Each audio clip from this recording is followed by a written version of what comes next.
Major AAA game publishers seem to be collapsing left and right. First, it was Ubisoft with their slate of failures that have put them in a precarious position. And now we have Warner Brothers Games, who are in quite a bit of trouble, and we're starting to see their endeavors collapse.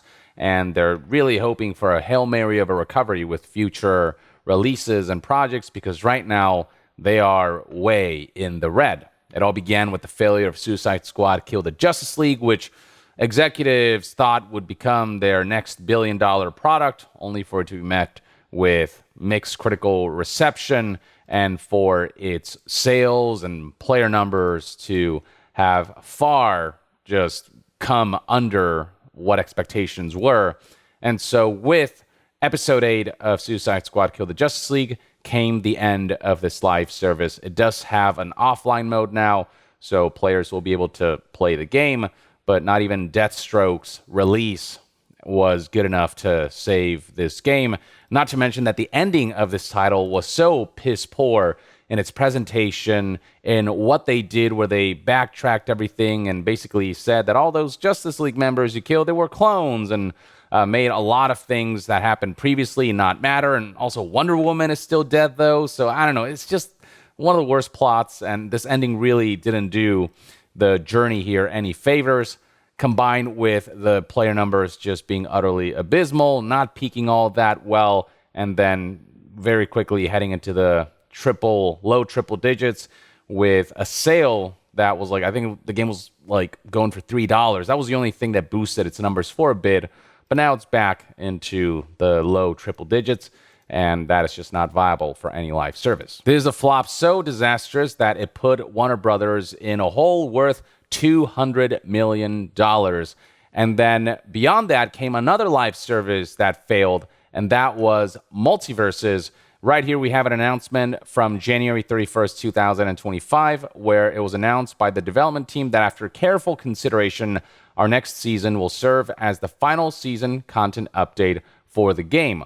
All online features will continue to be available until Season 5 concludes on May 30th at 9 a.m. Pacific. After that, online features will go offline, but there will be an option to play offline via the local gameplay mode. So 2 live services going down in flames, and both with recognizable IPs.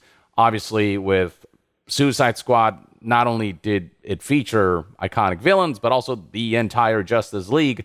That wasn't enough to save that game because it was just such a generic, lackluster live service. And then Multiversus, it had all kinds of IPs. This was the Super Smash Brothers of Warner Brothers franchises.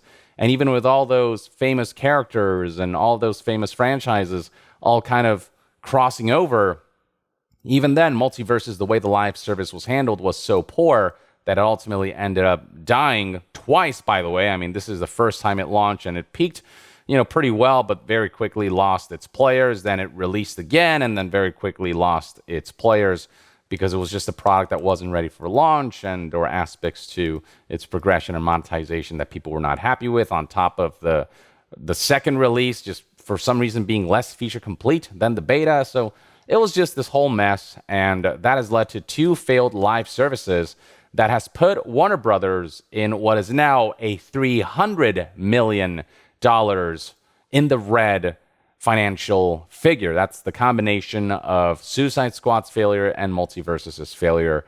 And so bad was this string of failures that they eventually let go of David Haddad, who was the chief of Warner Brothers Games, but he has since departed as of January 2025. I mean, they try to paint a positive image of how he decided to depart, but it's pretty obvious that they, insisted that he no longer have that position, given that he was just not able to bring money and profit to the company and its executives. It reads right here that David has thoughtfully and purposely chosen a time when our release schedule is lighter, which will help minimize disruption to our ongoing projects and strategic plans and allow this team to smoothly prepare for its next record-breaking title. I can guarantee you that a lot of how this is playing out was not David's decision. It was very much a, hey, this is how we need to play this so that it looks good in the eyes of the public. But David no doubt was ousted from the company after putting the division $300 million in the hole. Variety also reported here that, according to their sources, there are no plans for Warner Brothers to sell off their games division, which was a rumor that was circulating, the goal being to focus on filling Haddad's slot for the existing business. And it's them just essentially trying to move on. And they're hoping that with new leadership, they can turn things around. But when you look at what their focus is going to be moving forward, I don't have high hopes that they'll really recover. Head of Warner Brothers, Zaslav, and CFO Gunnar Wiedenfels both noted that the plan is to increasingly shift focus from AAA games that take years to make and ship to always-on live services titles and mobile offerings like Game of Thrones Conquest. It doesn't make any sense. The game that succeeded for you was Hogwarts Legacy, which was a single-player campaign-driven experience, and the two games that bombed for you, these really expensive projects, were the live services, Suicide Squad, Kill the Justice League, and Multiversus. So your train of thought is, let's double down on our failures. They're trying to prioritize top IPs like Harry Potter, Game of Thrones, DC Universe, and Mortal Kombat, but going the live service route isn't going to be what's going to bring you back from the brink. As we've seen with myriad live services, the IP being recognizable is not what makes a game successful. It's word of mouth about how fun a game is spreading. That's what's going to bring people. We saw how Marvel's Avengers, despite having the Avengers IP backing it, utterly failed miserably because it was just kind of generic and your run-of-the-mill looter live service that didn't fit that particular IP. So for them to try to go all in on live services and mobile offerings while exploiting these franchises to that effect, that's not what's going to bring this division back. It's going to sink them further as the live service market becomes more saturated and as they continue to go in this direction that just puts these IPs to shame, that doesn't allow them to really achieve their full potential if the right kind of game is made for them. Further looking into this whole situation was none other than investigative reporter Jason Schreier, who published the following article via Bloomberg. He spoke to a number of sources that relayed what's going on behind the scenes, what each of Warner Brothers' gaming division studios are working on, and what's been canceled. And the slate of releases for the next few years, it's looking extremely thin, and a number of projects are experiencing turbulent development processes and cycles, and so it's just not looking good at all for this company. Warner Brothers was apparently counting on Suicide Squad and Multiversus to generate recurrent revenue while their slate of releases kind of thinned out as they sort of cooked with other projects behind the scenes that were going to take longer to ship. But with both of those projects having gone in the red and having shut down, there is no recurrent revenue for their gaming division, while the schedule remains empty for the foreseeable future due to how long it takes to make these lavish AAA games now. It doesn't help that some of their biggest bets, like the Wonder Woman game, apparently that's not going well at all. It has struggled to coalesce, as this article, according to people familiar with the project.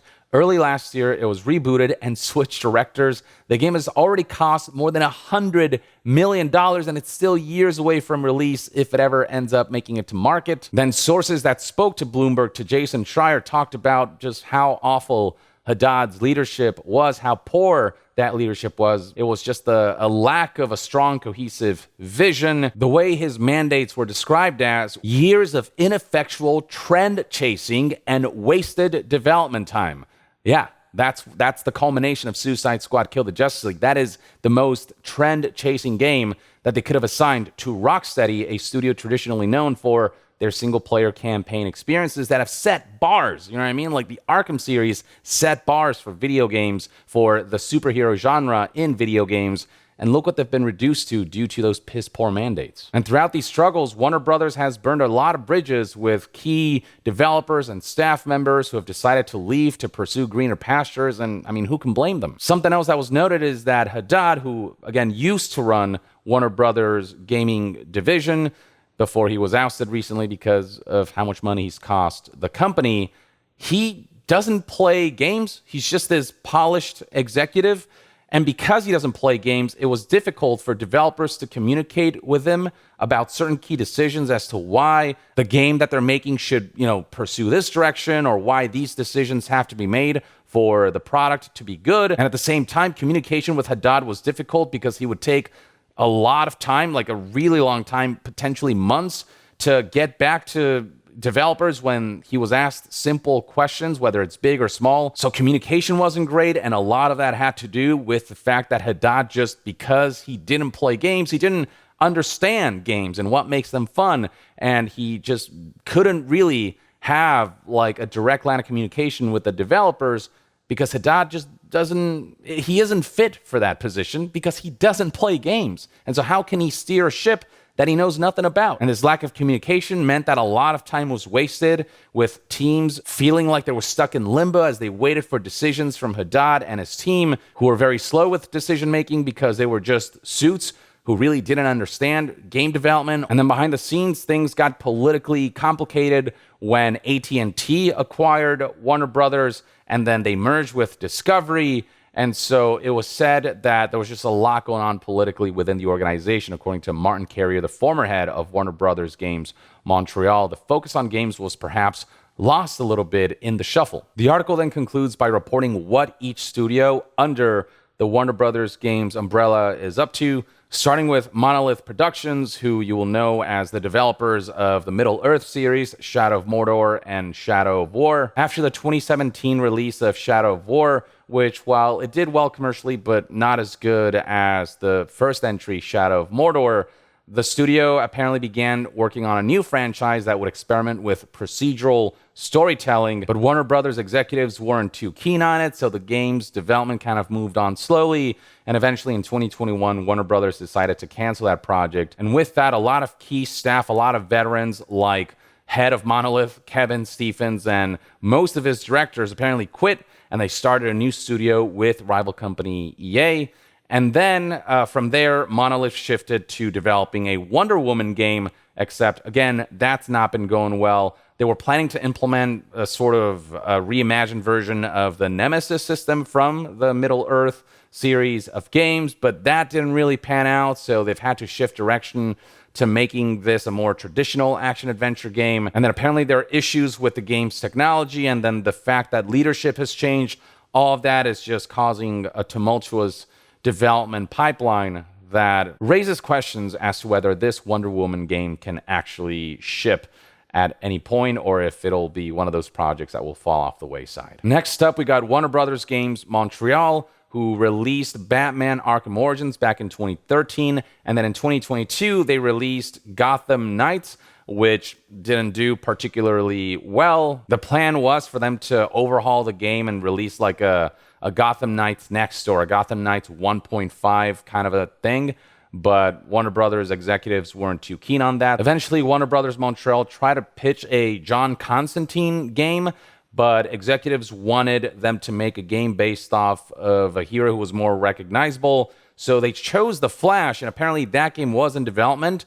But then the Flash movie starring Ezra Miller came out. That utterly bombed at the box office. That freaked executives out, so it made them think that a Flash video game would not succeed if the movie bombed, so ultimately the Flash game was scrapped. And so with numerous projects getting canceled and with frustrations with how the corporation was running the games division, a lot of folks within Montreal, a lot of its leadership decided to resign over the last 2 years. And so now Warner Brothers Montreal has been reduced to helping out with other projects like Wonder Woman.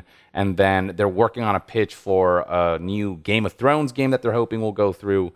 But that's probably many, many years away, given that it's in the probably conceptual stages of development. Next up, we have Avalanche Software. They were the developers behind Hogwarts Legacy. Given the success of that game, which sold, 34 million copies, it should come as no surprise that Warner Brothers immediately assigned them to work on a sequel that they're hoping will do just as well, if not better. Though there are questions as to whether this will be a single-player campaign experience or whether Warner Brothers will mandate that the Hogwarts Legacy sequel be turned into a live service, because that's what they seem to be aiming for, which would be highly unfortunate and very detrimental to the experience of that series. And then finally, we have Rocksteady Studios, the developers of the Arkham series, and whose live service release, Suicide Squad Kill the Justice League, utterly and completely bombed. It has been documented how awkward developing that game was, how trouble development was, because we are talking about a single player focused studio that suddenly had to pivot into a live service development environment. And that's just something that they weren't used to. So just a stupid idea across the board. And a lot of corporations have tried to make single player focused studios make that transition, and it's failed more often than not. Anthem, Marvel's Avengers, you name it, Redfall, all of those were made by studios renowned for single player experiences, and they just were way in over their heads. Now, maybe some good news is that apparently Rocksteady is looking to return to single player games, and apparently they're making a full-ass Batman single player game. So maybe that will mark a return to form, but that project is many, many years away. It's still far too early in development for it to be something that we can look forward to in the near future. So we'll have to wait and see what happens with that. But in the grand scheme of things, Warner Brothers, man, it feels like a sinking ship. And if executives insist on doubling down on their failures, pursuing more live services, which is what got them where they are currently in the first place, this precarious position, then that ship will continue to sink as they refuse to change course. At the very least, they're letting Rocksteady make a new single-player Batman game, so at least that's something, and that's probably time and manpower better spent as far as Rocksteady Studios is concerned. Part of me wouldn't be shocked if they mandated that some live service components be added into the new game. I certainly hope that's not the case. Hogwarts Legacy, it's cool that, they're working on a sequel, but part of me is concerned that that will become a live service. So that's just the main concern right now, is that Warner Brothers will get in its own way, not let the developers cook and let them do their thing and not trust them. Instead, just kind of corporately infiltrate those projects and issue mandates that ultimately compromise those experiences and make them not as worthy of people's time and not worthy of talking about positively in a way that some of the most renowned games have been talked about in recent months and years. But I suppose only time will tell. In the meantime, though, this is what you need to know about Warner Brothers games. And this is one man's take. I'd love to hear what your thoughts and opinions are on all of this in the comments below. What do you think the future looks like for Warner Brothers games, and what do they need to do